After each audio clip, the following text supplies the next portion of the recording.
दिया गुरु ने दीन हो ज्ञान, सरस्वती ने सर दिया कर्म लिखे हो भगवान।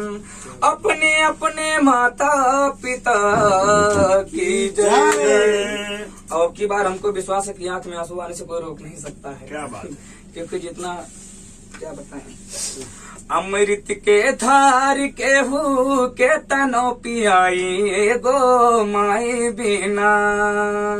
अमृत के धार के हु के तनो पियाई गो माई बिना। कैसे करे जावा जुड़ाई भाई गो माई बिना। कैसे करे जावा जुड़ाई भाई गो माई बिना। अरे करे एहसान माई दुनिया देखावेली, करे एहसान माई दुनिया देखावेली।